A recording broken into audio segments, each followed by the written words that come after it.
Hi అండి, welcome back to our channel Anjali star blogs. అందరూ ఎలా ఉన్నారు? నేనైతే బాగున్నాను. మీరు అందరూ కూడా బాగుండాలని కోరుకుంటూ ఈరోజు మన వీడియో వచ్చేసి ఫ్రాన్స్ కర్రీ టేస్టీగా అండ్ ఈజీగా ఎలా తయారు చేసుకోవాలో ఇప్పుడు మన వీడియోలో అయితే చూసేద్దాం. ముందుగా నేను 1/2 kg ఫ్రాన్స్ని అయితే తీసుకున్నాను. ఇవి శుభ్రంగా కడుక్కొని వెనిగరు సాల్ట్ వేసుకొని శుభ్రంగా కడుక్కొని పక్కన పెట్టుకున్నాను. అలాగే కొద్దిగా సాల్ట్ కొద్దిగా పసుపు వేసుకొని ఇవి రెండు కలుపుకొని పక్కన పెట్టుకోవాలి. ఇవి రెండు వేయడం వల్ల కొంచెం నీసు వాసన అనేది లేకుండా ఫ్రాన్స్ బాగుంటుంది.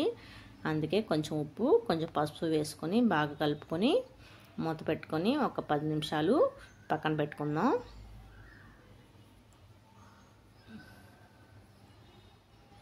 ఈలోపు మనం గ్రేవీకి కావాల్సిన ఏమేమి ఐటమ్స్ వేయాలో ఒకసారి చూసేద్దాం. ముందుగా ఒక 2 పచ్చిమిరకాయలు అయితే తీసుకొని పక్కన పెట్టుకున్నాను. అలాగే చిన్న టమాటా కూడా కట్ చేసుకొని పక్కన పెట్టుకున్నాను. ఇంకో చిన్న ఉల్లిపాయ అయితే పెద్ద ముక్కలుగా కట్ చేసుకొని పక్కన పెట్టుకున్నాను. ఇంకో ఉల్లిపాయ సన్న ముక్కలుగా కట్ చేసుకొని పక్కన పెట్టుకున్నాను. అలాగే ఈ పెద్దగా కట్ చేసుకున్న ముక్కలు ఇప్పుడు మిక్సీ బౌల్ వేసుకొని లైట్గా గ్రైండ్ చేసుకోవాలి. ఇవి గ్రైండ్ చేసుకోవడం వల్ల ఫ్రాన్స్ కర్రీ అనేది కొంచెం గ్రేవీగా ఉండి బాగుంటుంది. అందుకే మిక్సీలో వేసుకొని లైట్గా గ్రైండ్ చేసుకోవాలి.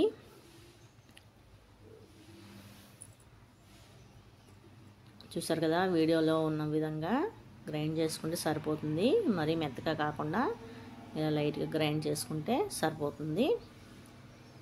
ఇప్పుడు స్టవ్ వెలిగించుకొని స్టవ్ మీద కళాయి పెట్టుకోవాలి. కళాయి హీట్ ఎక్కాక 2 గరిటెల వరకు ఆయిల్ అయితే వేసుకోవాలి.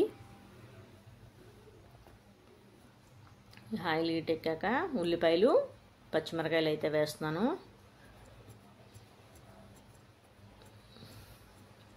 ఇప్పుడు గరిటె తీసుకొని కలుపుకోవాలి.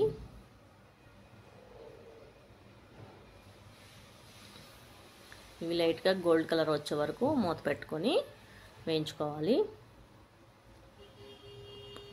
లైట్గా వేగాయి కొంచెం. ఒకసారి గరిటె తీసుకొని మళ్ళీ కలుపుకోవాలి. ఇప్పుడు ఇందులో మిక్సీలో ఉన్న ఈ మిశ్రమాన్ని ఈ పేస్ట్ అనేది ఇందులో వేసుకోవాలి. ఇప్పుడు మళ్ళీ ఒకసారి కలుపుకోవాలి.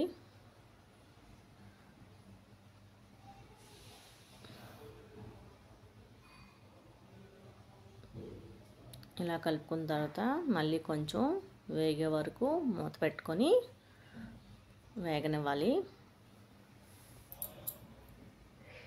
ఇప్పుడు గోల్డ్ కలర్ వచ్చింది లైట్గా. ఇప్పుడు ఒకసారి గరిటె తీసుకొని కలుపుకొని మనం ఇందాక కట్ చేసి పెట్టుకున్న ఈ టమాటా, చిన్న టమాటా అయితే సరిపోతుంది. ఎక్కువ టమాటా అవసరం ఉండదు ఫ్రాన్స్ కర్రీకి. అందుకే నేను చిన్న టమాటా అయితే వేస్తున్నాను. ఇలా వేసుకున్న తర్వాత ఒకసారి మళ్ళీ గరిటె తీసుకొని కలుపుకోవాలి. ఇప్పుడు మూత పెట్టుకొని మరొక 2 నిమిషాలు మళ్ళీ వేగనిద్దాం.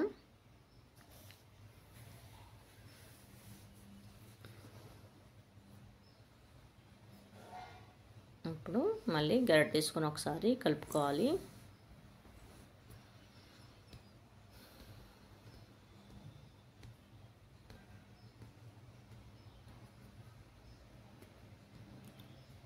ఇప్పుడు ఒక చిన్న స్పూన్తో అయితే సాల్ట్ని అయితే వేసుకోవాలి.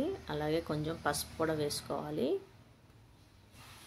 ఈ ఉప్పు పసుపు వేయడం వల్ల ఈ టమాటా అనేది ఉల్లిపాయ అనేది తొందరగా మగ్గిపోతుంది. ఇప్పుడు ఒక స్పూను అల్లం వెల్లుల్లి పేస్ట్ని అయితే వేసుకోవాలి. వేసుకున్న తర్వాత బాగా కలుపుకోవాలి. పచ్చివాసన పోయే వరకు బాగా వేయించుకోవాలి అల్లం వెల్లుల్లి పేస్ట్ని.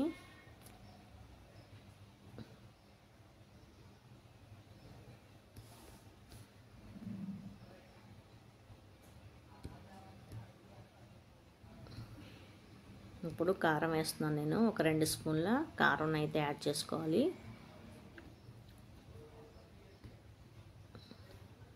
ఒకసారి మళ్ళీ గరిటెతో కలుపుకోవాలి.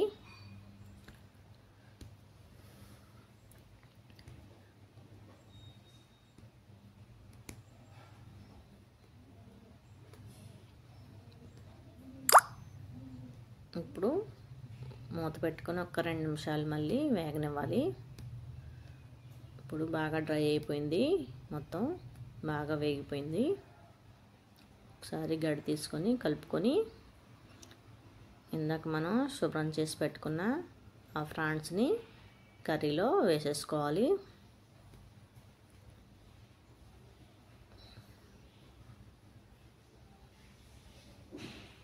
ఇలా అన్నీ కూడా ఒక్కొక్కటిగా వేసేసుకొని ఒకసారి నెమ్మదిగా మళ్ళీ గరిటె తీసుకొని కలుపుకుందాం. నెమ్మదిగా కలుపుకోవాలి ఫ్రాన్స్ అనేది, లేకపోతే విరిగిపోతాయి. అందుకని స్లోగా ఈ మిశ్రమం అంతా కలిసేలాగా నెమ్మదిగా ఇలా కలుపుకోవాలి.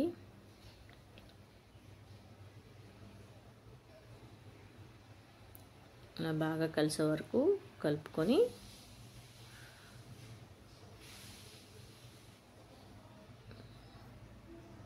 ఇప్పుడు మూత పెట్టుకొని ఒక 5 మినిట్స్ వరకు లో ఫ్లేమ్లో పెట్టుకొని వేగనివ్వాలి.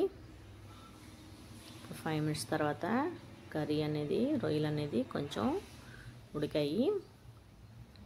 ఒకసారి మళ్ళీ గరిటె తీసుకొని కలుపుకొని ఇప్పుడు కొద్దిగా వాటర్ని అయితే యాడ్ చేసుకుందాం. ఎక్కువ వేయకుండా కొద్దిగా వేసుకోవాలి వాటరు. ఇప్పుడు గరిటెతో మళ్ళీ ఒకసారి కలుపుకోవాలి.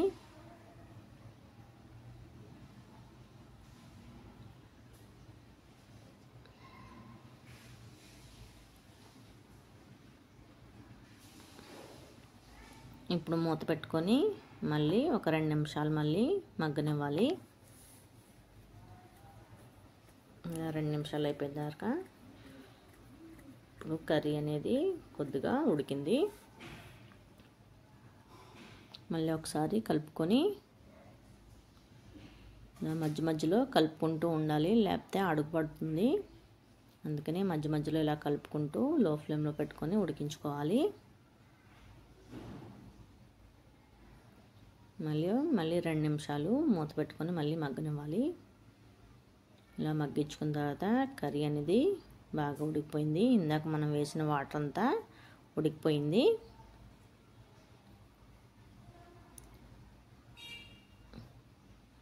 ఇలా వీడియోలో చూపిస్తున్న విధంగా ఉడికితే సరిపోతుంది. ఇప్పుడు మనం కొద్దిగా గరం మసాలా యాడ్ చేసుకోవాలి. నేను గరం మసాలా యాడ్ చేశాను, ఎక్కడో వీడియో మిస్ అయింది. చూసారు కదా, కర్రీ అనేది ఉడికిపోయింది. ఇప్పుడు గరం మసాలా వేసుకున్న తర్వాత స్టవ్ ఆఫ్ చేసుకొని సర్వింగ్ బౌల్ తీసుకొని సర్వ్ చేసుకుంటే ఫ్రాన్స్ కర్రీ రెడీ అయిపోయినట్లే. చాలా ఈజీగా ఫ్రాన్స్ కర్రీ అనేది చూసారు కదా. అలాగే నా వీడియో కనుక నచ్చితే లైక్ చేయండి, షేర్ చేయండి, నా ఛానల్ని సబ్స్క్రైబ్ చేయండి.